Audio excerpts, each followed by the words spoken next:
WABC News World Headquarters in New York. This is World News Tonight with David Muir. Good evening. It's great to have you with us on this Friday night. I'm Wade Johnson in for David, and we're tracking breaking news as we come on tonight. The tornado threat right now taking aim at multiple states and more than 90 million Americans under severe weather alerts from Texas to Tennessee to the mid-Atlantic. The system heading to the northeast, and just in, the AP reporting one person was killed in St. Louis after a church collapse. At this hour, a dangerous line of storms moving across the Midwest, tornado watches in 6 states. Severe thunderstorm watches tonight from Kentucky to Virginia to Pennsylvania. Nearly a dozen reported tornadoes in the past 24 hours. This one tearing through New Richmond, Wisconsin. Children screaming, seeing it out the window of their school bus. Major damage near Milwaukee as well. One side of this warehouse ripped off, homes leveled. Storms also barreling through Philadelphia and South Jersey this morning. Treacherous driving in Bucks County, Pennsylvania. Flights canceled across the region. Meteorologist Lee Goldberg with the forecast in just a moment. But first, ABC's Faith Abube leading us off tonight. Oh my God. Tonight, more than 90 million under threat of powerful storms from Texas to the Midwest to the Northeast. Dangerous tornado-warned storms bearing down on St. Louis late this afternoon. Storms slamming South Jersey this morning. Watch floodwaters carry away this road closed sign. Northeast airports hit hard. More than 6,000 flights delayed or canceled nationwide. Overnight, nearly a dozen reported tornadoes tearing across the Midwest. This towering twister touching down in New Richmond, Wisconsin. School kids screaming as they spotted it from their bus. There it is. An hour northwest of Milwaukee, a state of emergency declared for Mayville, the tiny town taking a huge hit. Homes in this warehouse demolished. Not far from there, major destruction in Juneau. These stunned cows standing on splinters. This can happen to anyone, so you just got to be thankful for what you have, honestly. Hundreds of thousands lost power across Michigan. And at Chicago's Soldier Field, fans ran for cover. Beyonce's Cowboy Carter concert delayed for more than 2 hours. And with those storms pushing east, severe weather in the forecast again here in New York City and in the Northeast for tomorrow. Whit. Faith, thank you. Let's get right to Chief Meteorologist Lee Goldberg from our New York station, WABC. And Lee, a dangerous night ahead. Well, we have active tornado warnings in Indiana, Missouri, and Kentucky on the east side of Paducah, and this storm is headed toward Grand Rivers right now. It looks tornadic. We have a tornado watch from Arkansas to Indiana till this evening. A second batch of severe weather across the mid-Atlantic, specifically the Delmarva. Baltimore was tornado warned earlier in the afternoon hours. A new watch for Dallas and Waco. As we go through the evening hours from Ohio to Kentucky to Arkansas, the tornado threat is enhanced. It's more of a straight-line wind threat through West Virginia and into Tennessee later on tonight. Tomorrow, a couple of rounds of severe storms go to the mid-Atlantic and into parts of the Northeast from Raleigh to New York to Albany. Whit. Yeah, stay on top of those alerts. Lee Goldberg, thank you. We also have more breaking news we're following tonight. That massive manhunt after a stunning jailbreak in New Orleans. 10 inmates escaping, some charged with murder, all considered armed and dangerous. And authorities tonight investigating whether this was an inside job. Here's ABC's Maria Villarreal.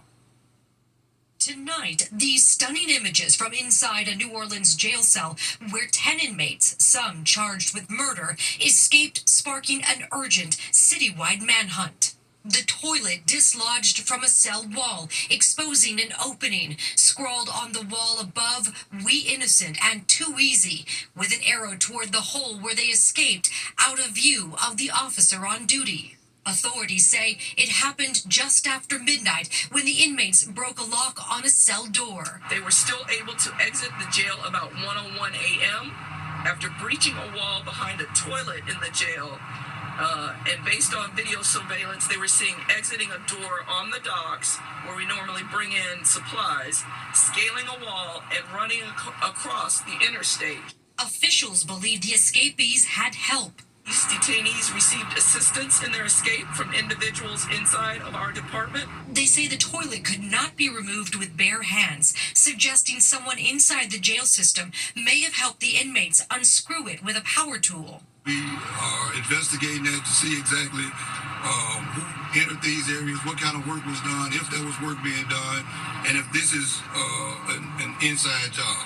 Jail officials first noticing the inmates were missing during a routine head count at 8:30 a.m.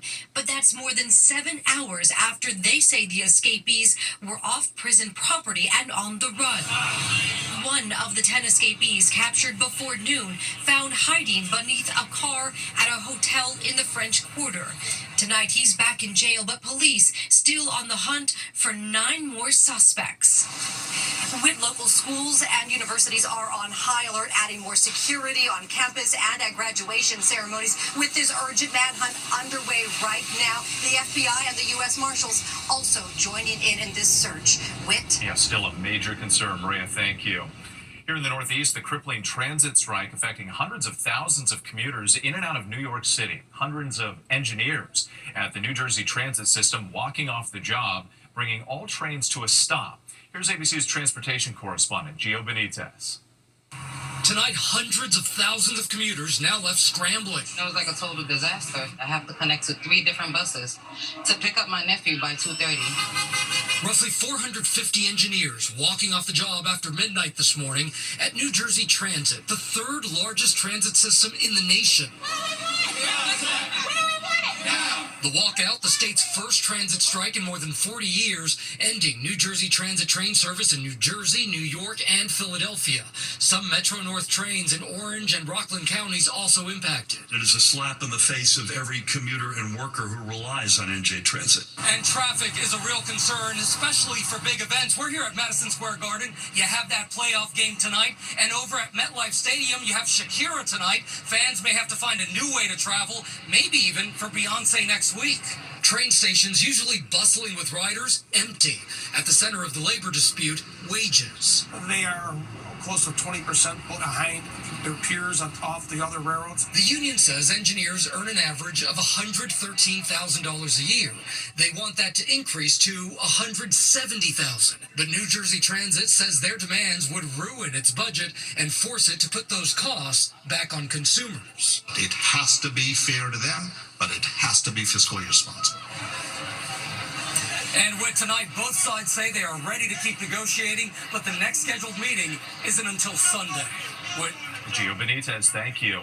Now to the trial of Sean Diddy. Sees tonight the first direct talks between Ukraine and Russia in more than 3 years. Officials meeting in Istanbul, arranging a prisoner swap, but nothing more. And tonight, President Trump saying a crucial meeting between himself and Vladimir Putin could happen soon. ABC's chief foreign correspondent, Ian Pannell, in Istanbul tonight. Tonight, for the first time in more than 3 years, delegates from Ukraine and Russia meeting face-to-face to discuss a potential ceasefire deal. The US and Turkey helping to orchestrate the meeting here in Istanbul, though neither President Zelensky nor President Putin was present. The talks lasting for less than 2 hours, but the two sides agreeing to a 1,000 for 1,000 prisoner swap.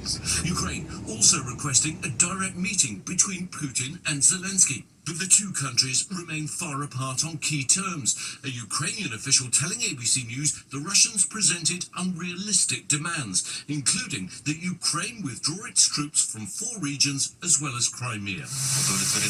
Russia saying it's satisfied with the talks and prepared to continue them. Afterwards, President Trump speaking by phone with European leaders and Zelensky gathered in Albania for a political summit, saying they agreed to work together to reach a deal. President Trump said nothing will happen until he and Putin get together, today telling reporters they may meet soon. I think we'll solve it, or maybe not, but at least we'll know. And if we don't solve it, it'll be very interesting. Where the fact that this meeting happened at all is significant, but far more is outstanding than has just been achieved. And meanwhile, Russia's war in Ukraine grinds on. Ian Pannell, thank you.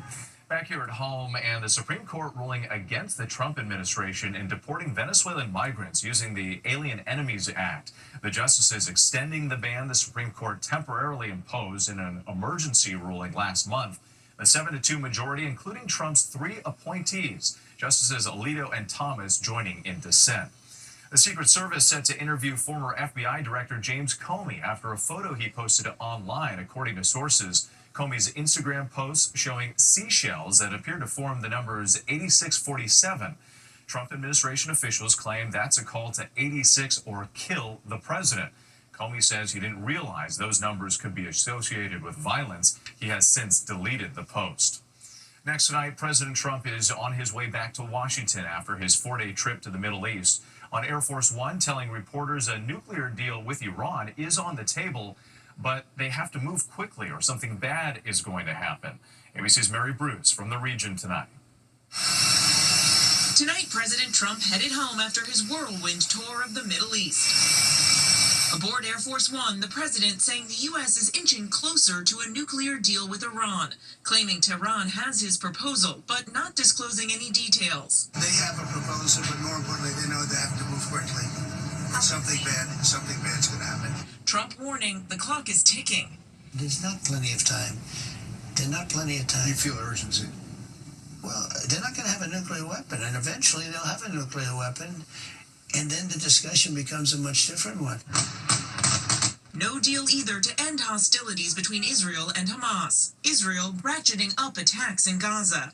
The president saying, quote, "We've got to get that taken care of." We're going to see. We have to help also out the Palestinians. You know, a lot of people are starving on Gaza, so we have to look at both sides. The president's first major trip abroad, 3 countries over 4 days, focusing more on dollars and cents than foreign policy. The trip aimed at boosting America's business ties in wealthy Arab states, a region where his own family has growing financial interests. This morning, Trump highlighting plans for the UAE to invest $4 billion to develop an aluminum smelter project in Oklahoma. Part of what the White House claims amounts to trillions of dollars in investments from the 3 nations. We work together, and the money that's made here comes back to us.